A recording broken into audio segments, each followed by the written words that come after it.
जैसे कि आपको पता है कि आपका टेस्ट हुआ था, है ना, तो टेस्ट का एनालिसिस के लिए आपको बोला गया था, तो टेस्ट का एनालिसिस यहाँ पे कर दिया जा रहा है, ठीक है। हालांकि आंसर शीट एक जगह भी मिल जाएगा ऑब्जेक्टिव का, और सब्जेक्टिव का आंसर शीट टेलीग्राम पर मिलेगा। पहला क्वेश्चन है हमारा, इलेक्ट्रॉन का आविष्कार किया। इलेक्ट्रॉन का आविष्कार किसने किया था? तो इलेक्ट्रॉन का आविष्कार किया था थॉमसन ने, यानी कि ऑप्शन नंबर है। दूसरा क्वेश्चन है, इलेक्ट्रॉन का द्रव्यमान होता है। तो इलेक्ट्रॉन का द्रव्यमान कितना होता है? 9.1 × 10⁻³ किलोग्राम, यानी कि दूसरा क्या? बी। तीसरा क्वेश्चन है हमारा कि एक भी यानी कि 1 इलेक्ट्रॉन वोल्ट बराबर कितना होता है? तो 1 इलेक्ट्रॉन वोल्ट बराबर होता है 1.6 × 10⁻⁻19 जूल, यानी कि तीसरा क्या? सी।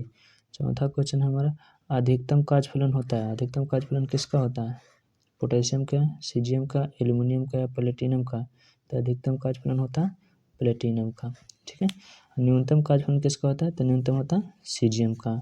फिर अगला क्वेश्चन कि एच बराबर कितना होता है? तो एच अर्थात एच को प्लांक के स्थिरांक कहते हैं, और इसका मान कितना होता है? तो 6.62 × 10⁻⁴ जूल, अर्थात ऑप्शन नंबर बी, ठीक है। फिर नेक्स्ट क्वेश्चन है हमारा कि 57वां क्वेश्चन है, कौन प्रकाश विद्युत सेल का प्रकार नहीं है? ठीक है। तो प्रकाश विद्युत सेल 3 प्रकार के होते हैं। कौन कौन? तो प्रकाश उत्सर्जक प्रकाश विद्युत सेल, प्रकाश चालकीय प्रकाश विद्युत सेल, और प्रकाश का परावर्तन यहाँ पर इस सेल का उदाहरण नहीं है।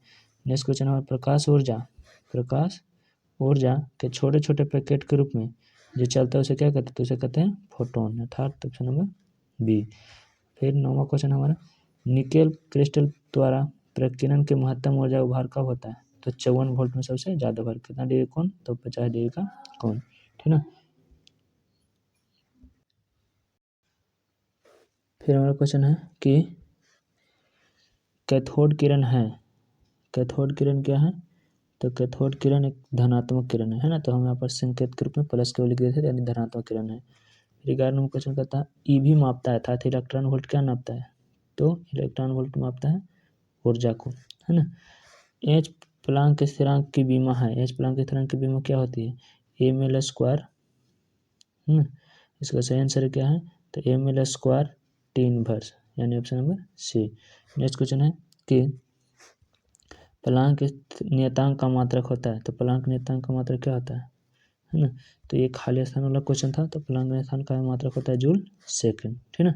नेक्स्ट क्वेश्चन है हमारा कि खाली स्थान प्रकाश का स्वरूप प्रदर्शित करता है, ठीक है।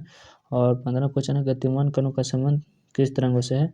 और नेक्स्ट क्वेश्चन था हमारा कि आइंस्टीन का समीकरण है कौन सा आवेश रहित है? आवेश रहित कौन सा, मतलब कि उस पर कोई आवेश नहीं है ना, मतलब कि आवेशहीन है। और इसके साथ साथ कि कैथोड किरण E/m का मान किसने बताया था, ठीक है ना। तो ये सभी हमारे क्या थे? ऑब्जेक्टिव क्वेश्चन थे, ठीक है ना। तो ऑब्जेक्टिव क्वेश्चन का आंसर, है ना, आपको एक जगह मिल जाता है। ये रहा आपका ऑब्जेक्टिव का आंसर, है ना। ये रहा आपका ऑब्जेक्टिव का आंसर, पहला का या दूसरा का भी, ठीक है ना, इस प्रकार से। और यहाँ पर इसे खाली स्थान का 13 के हैं, ठीक है ना। तो 13 के जेस यानी कि जूल सेकंड, 14 का है लाइट ELC प्रकाश, है ना, करेंट इफेक्ट यानी कि प्रकाश विद्युत प्रभाव, और 15 का द्रव्य तरंग, 16 का E/mc², 17 का फोटोन, 18 का थॉमसन। इसका था आपका क्या था? सब्जेक्टिव क्वेश्चन था, ठीक है ना। सब्जेक्टिव क्वेश्चन क्या था? कैथोड किरण क्या है, प्रकाश विद्युत प्रभाव क्या है, ठीक है। तो इसमें 10 क्वेश्चन जो है क्या है, 2 नंबर 15 क्वेश्चन, है ना। इसमें टोटल 15 क्वेश्चन है, तो 10 क्वेश्चन जो थे, है ना, 10 क्वेश्चन जो थे से क्या है 2 नंबर वाले, और नीचे के जो 5 क्वेश्चन है सो 5 नंबर वाले। ये क्वेश्चन काफ़ी इंपॉर्टेंट है ना। अगर आप परीक्षा में नहीं बना पाए थे, टेस्ट में नहीं बना पाए थे, तो इसको आप अभी बना लीजिएगा, इसको याद कर लीजिएगा, तो समझिए, है ना, आपका काफ़ी हेल्प हो जाएगा, ठीक है। मिलते हैं फिर नेक्स्ट वीडियो में।